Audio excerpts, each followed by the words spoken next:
Welcome, friends, to today's meeting. As sincere inquirers into the highest human potentialities, we may feel that we're being presented with a choice. Whether in the pursuit of happiness, it is best to wholeheartedly try to get what we want, or to practice giving up desires, which seems to be the example set by some of the great teachers of humanity. I'd like to begin today by reflecting on this question from the perspective of the non-dual teachings. The first thing I would like to be clear about is that happiness is the goal. We are meant to be happy. True teachings are there to help us in this. To be a really happy person is a great and perhaps quite rare human achievement. Our pursuit of happiness is sometimes inhibited by fear of failure. But I'd like to suggest that we can and should be truly ambitious when it comes to happiness. And in this, the outcome is very much in our own hands. The second point to recognize from the start is that it is natural and inevitable for us to have desires. At the root of all desires is that fundamental desire to be happy, to be entirely free of desires while living in this world is neither realistic nor necessary. So is there anything fundamentally wrong with desire? Is there? It's only that to have a desire implies that we're not yet fully happy, that in some way we feel incomplete and lacking. The ultimate message of the non-dual teachings and the root of all authentic wisdom traditions is that ultimately we are not incomplete or wanting in any way, and in fact never have been. Our highest self is in truth at one with the Supreme Being, perfect, invulnerable, beyond all limitations and suffering. Even the desire to realize this truth of our own nature is in a sense misplaced, as it arises from the conviction that we are somehow separated from that truth. And this starting point is ultimately a distorted view. It is in this sense that the great teachers of humanity look on desire as based on a misconception, which can be entirely dispelled through deeper self-knowledge. This, then, is the standpoint of those who have awakened to the highest reality, the view, so to speak, from the summit of wisdom. Still, the non-dual teachings fully recognize that for many of us, most of the time, the experience is of being very much affected and limited by all the joys and sorrows, well-being and hardship that the mind and body are exposed to. When this is where we find ourselves, it may seem that we are indeed presented with that choice. Whether our best chance of finding happiness is by wholeheartedly pursuing the satisfaction of immediate, tangible wants, or by exercising self-restraint and endurance in pursuit of the ultimate but apparently distant goal of inner illumination. Friends, we do not have to make choices and decisions. Friends, of course, we do have to make choices and decisions. And choosing one thing may mean letting go of another. Yet the teaching is that learning how to be happy in the here and now is an essential part of the path to enlightenment, not an alternative to it. The teachings don't just tell us that we have to learn to be happy amidst the flux of life, they actually help us to be so. How? First, let us ask, what is happiness? What makes us happy? We may provisionally say that there are 3 forms or sources of happiness. There is happiness associated with having. There's happiness connected with doing. There's happiness related to being. It is certain that one kind of happiness is what we feel when we have something we really like. Most intense is how we feel at the moment of getting what we want. We're all familiar with this kind of experience, and we also know well that such happiness tends to pass quickly. Clearly, this kind of happiness includes not getting what we don't want. And again, we feel this most intensely at those moments when we are relieved of adversity. Second, there is happiness connected with doing. The quality of our life depends much on the sense that we are engaged in useful, purposeful activity.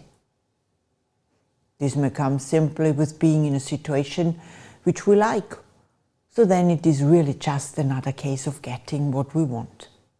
But it isn't always so. Sometimes there is a real sense of happiness arising from the knowledge that we are doing the right thing in the right way. This kind of happiness is clearly distinct from simply getting what we like and can affect us deeply. So we have to include this in our consideration of what is happiness. Then comes what we call the happiness of being. If we are seriously interested in these teachings, we have already begun to perceive or understand that true happiness is not something we gain from outside, nor is it even something we become.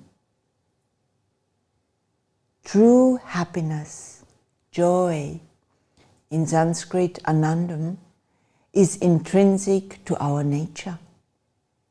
It cannot come or go, or increase or decrease, and as such it is free of all fear, which is why it is the greatest happiness. Something in our heart believes this, and it can be confirmed in direct experience. In the light of the teachings, we will see that daily life, in fact, provides many intimations and indications of where true happiness lies. It is a partial glimpse of this happiness that makes deep sleep so sweet. The happiness of knowing that we're doing the right thing is the feeling of harmony with the reality in our own being and in all beings. And increasingly, we will realize that even the happiness of getting what we want does not arise from the object, but in the momentary freedom from want.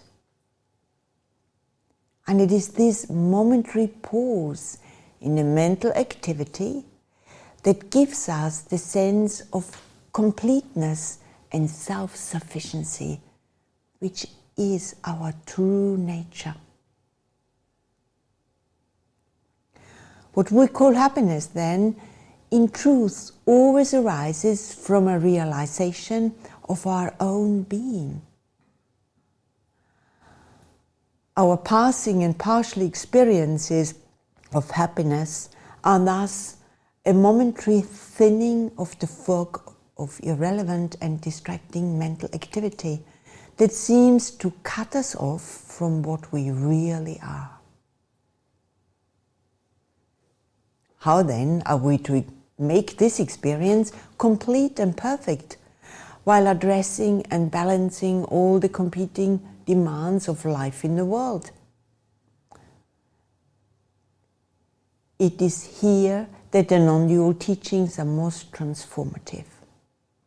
They have much to say on the subject of desire and on giving up, or renunciation as it is sometimes called, and also on what has been called evenness of mind, or equanimity, in the face of life's ups and downs.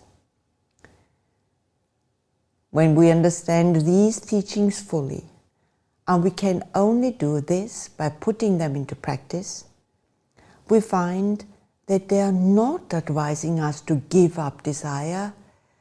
They are showing us how to find happiness by resolving the roots of our sense of limitation and the anxiety that springs from it. Let's try to understand our situation. The real reason we cannot give up desires is because we cannot give up doing. Our body and mind belong to this world of time, space, matter and energy. And so we find ourselves inextricably being and doing amidst the flux of change. As conscious human beings, there is always some choice in what we do, and we act according to a range of motives at the root of which is the fundamental desire to be happy and avoid suffering.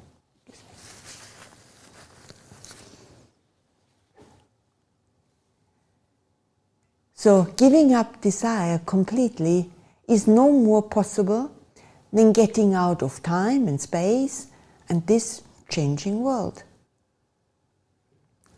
What we need is a way of finding happiness amidst this flow of being and doing. And what usually prevents us from finding it is uncertainty and anxiety about what is going to happen. How does this come about? Typically, we make efforts and act with the aim of achieving some goal or result. And we feel that our well-being is dependent on that result. Anxiety is introduced because of uncertainty about the outcome, and unhappiness arises if it is not as we wished. How are we to free ourselves from these self-imposed limitations? The first step is to live fully in the present moment. Every instant is new. Thinking or worrying about what we did a moment ago and what might come of it only distracts us from what matters in this present moment.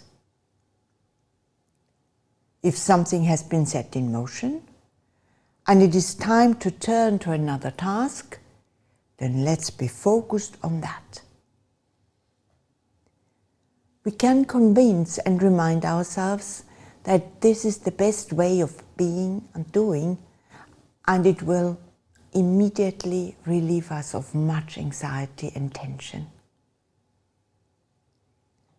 And as our understanding of non-duality deepens through our ongoing inquiry and meditations, there is a further step we can take, which leads through the present moment to the realm of timeless truth. The best we can do with our attachment and concern about the results of actions is to give them up in the highest sense. We can recognize the fact that it is not in our power to control the outcome of events and consciously leave it to the power that does underlie all happenings. To put it another way, we can think of our efforts and actions as offerings to truth, to the supreme reality in us and in all. And when something is offered to that, we let go of our attachment and anxiety about it. In this way, what was a psychological burden is turned into a liberating affirmation. This giving, offering up, is not to a distant authority, but to the reality at the heart of our own being. By making our life a flow of action as self-giving, we can acknowledge the full force of all the desires at work in our being. The fundamental will to be free of limitations and suffering, and all the subsidiary forms that takes. We can act wholeheartedly according to what we feel is for the best right now. When we leave the results of our actions to the power that does in truth support all that comes into being, we can find happiness and freedom from anxiety in the here and now. In doing so, we affirm by our actions our growing realization that the experience of separation belongs to the level of appearances, and that our true self is the universal self of all beings. This freedom from anxiety and attachment makes the inner space and clarity which are ideal for meditation. Through meditation, we deepen the realization that the pure light of consciousness is unaffected and unbound by any of the experiences it illuminates.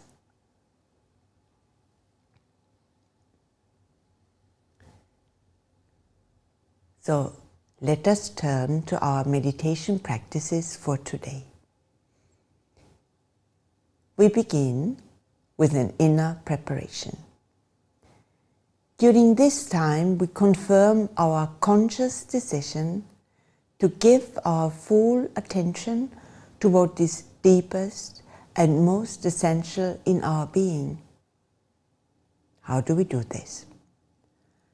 One way is to focus on the thought that there is one great power underlying all our experience, and we are fundamentally one with that power. So let us affirm, there is one great power underlying all our experience, and I am one with that. Strength and inspiration flow from the universal power which I approach in myself through meditation.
Meditation is the time for independence. Independence from outer things, and also independence from thoughts that are based on past and future. For with meditation, we rest and recharge in the freedom of the here and now. We are going to do a breathing practice, which includes this affirmation of independence. Hidden within us, there is the reality principle which is perfectly independent. This is our true nature, our innermost self, which transcends both body and mind, which depends on nothing else to sustain or reveal it. The practice is first to establish a rhythm of deep, calm, conscious breathing. If possible, breathe through the nose and make the in and out breath about the same length. Then, with each breath cycle, we take a deep in-breath and we slowly release the breath, saying to ourselves inwardly the word independence, remembering that this is a pointer to the freedom of our inmost self, which transcends all change and is our real foundation. Let us do the breathing practice together now. First, establish a rhythm of deep, calm, conscious breathing.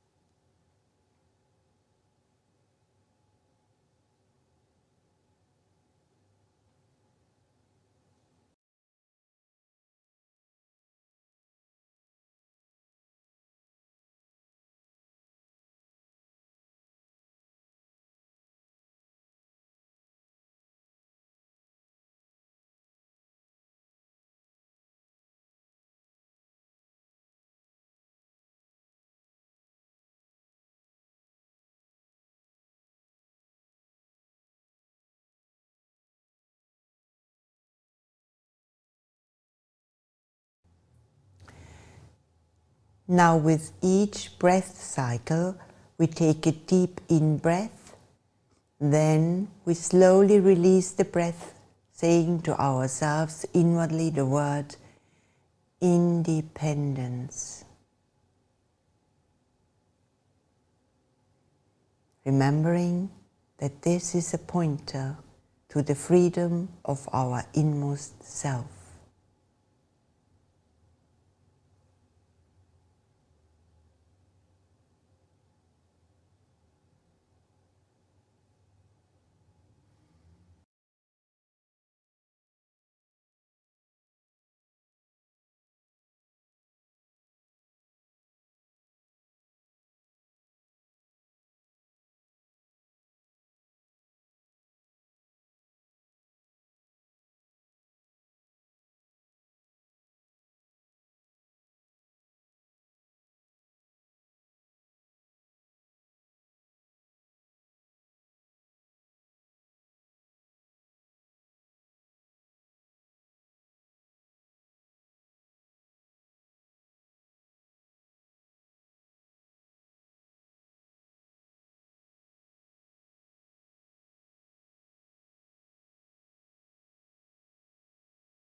Deep, calm, conscious breathing.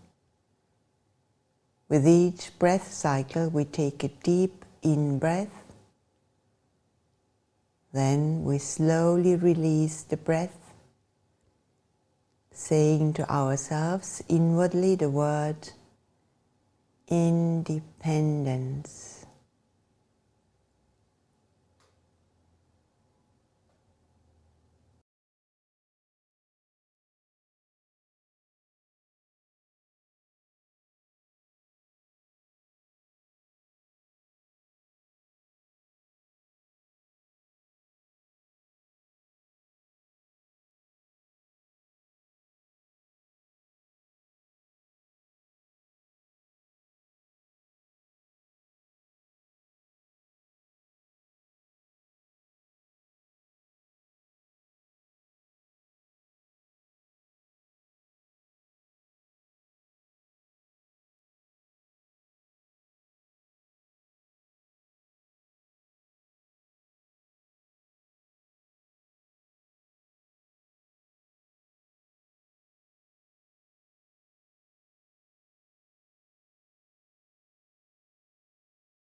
Now we're going to do a visualization practice.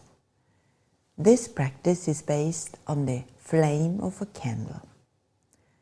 To do it, we need to have in front of us a lit candle or a picture, and one will be showing on the screen when we start with the practice. I'll describe the practice and then we'll do it together. First, look at the flame and let its image be registered on your mind. Once you have taken in this image, close your eyes and again see the candle flame in front of you. And this time we are seeing the candle flame in front of us with closed eyes through the power of our imagination. Then we move on to the second stage and imagine the flame of the candle in the heart center. So let us do the practice now and I'll lead us through. Look at the candle flame and let its image be registered on your mind. Enjoy its shape, its colors. Note that it is pointing upwards.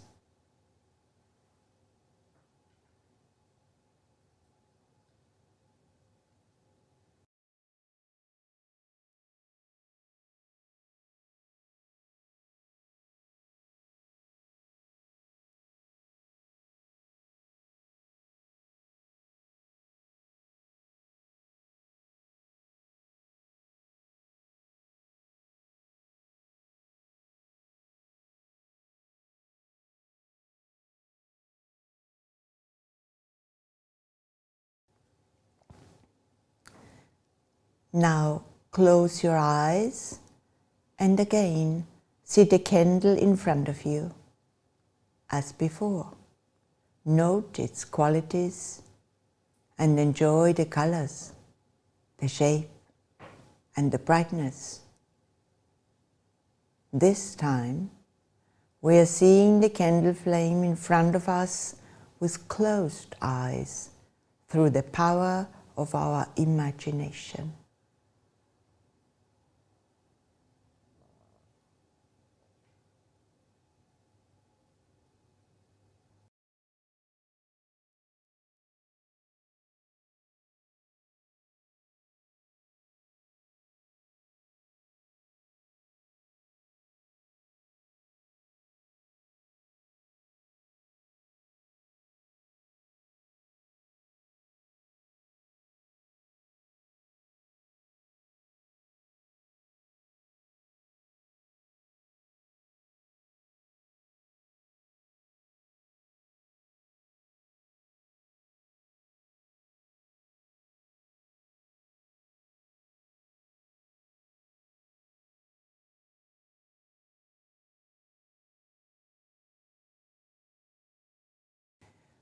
We now move to the second stage. Imagine the flame of the candle in your heart center, shining brightly there. We are now internalizing completely this image of the candle flame.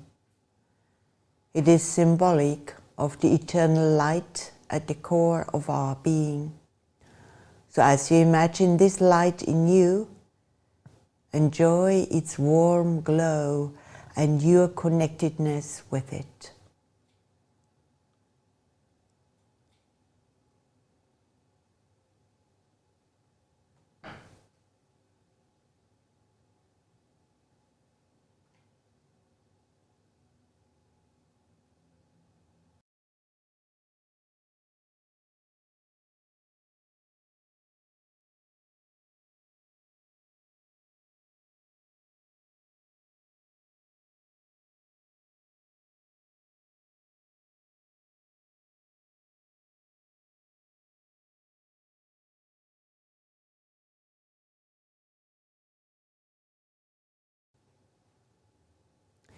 See the flame of the candle shining brightly in the heart center. Enjoy its warmth.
See the flame of the candle shining brightly in the heart center.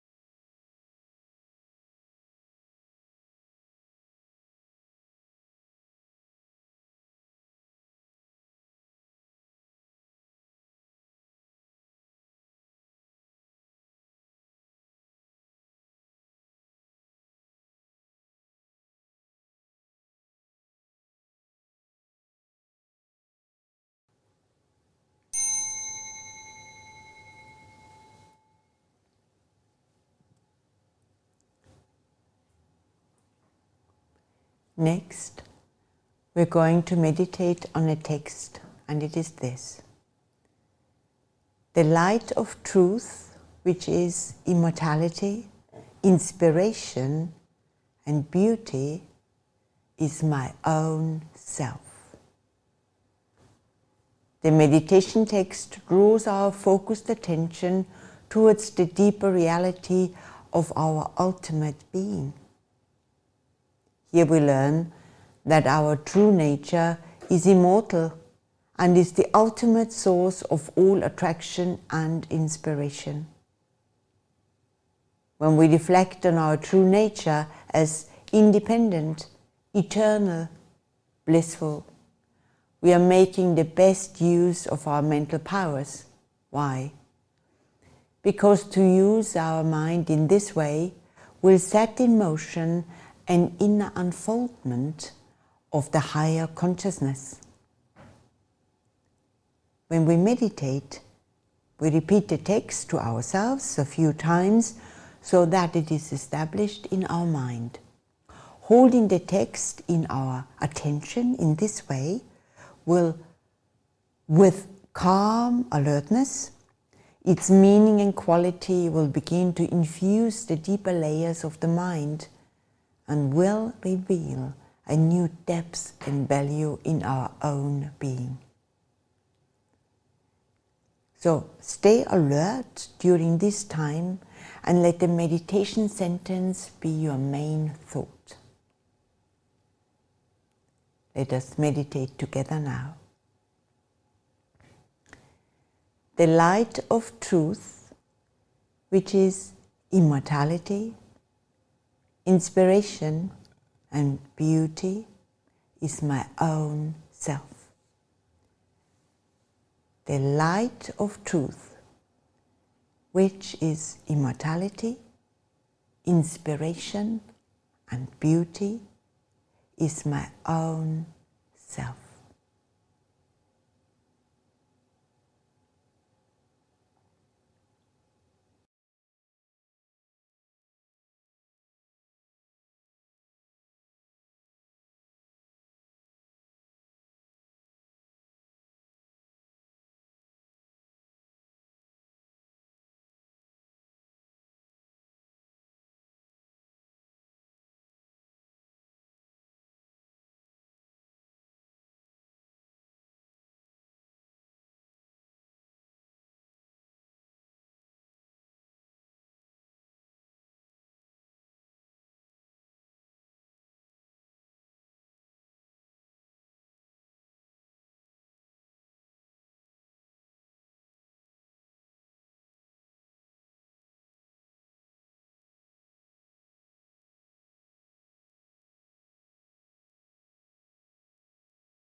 The light of truth, which is immortality, inspiration and beauty, is my own self.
the light of truth, which is immortality, inspiration, and beauty, is my own self.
We end our meditation session with a closing practice. We said at the beginning that there is one great power underlying and making possible all our experience, and that we are fundamentally one with that power. One way of ending our meditation session is to offer our efforts and their results to that supreme power, and also to offer our actions in daily life to that same source. This, as we found, is the way to both happiness here and now and illumination in the region of timeless truth. Let us sit for a minute with this thought. I offer my efforts to this supreme power. May I grow in wisdom and inner peace.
Thank you for being with me today. See you again soon.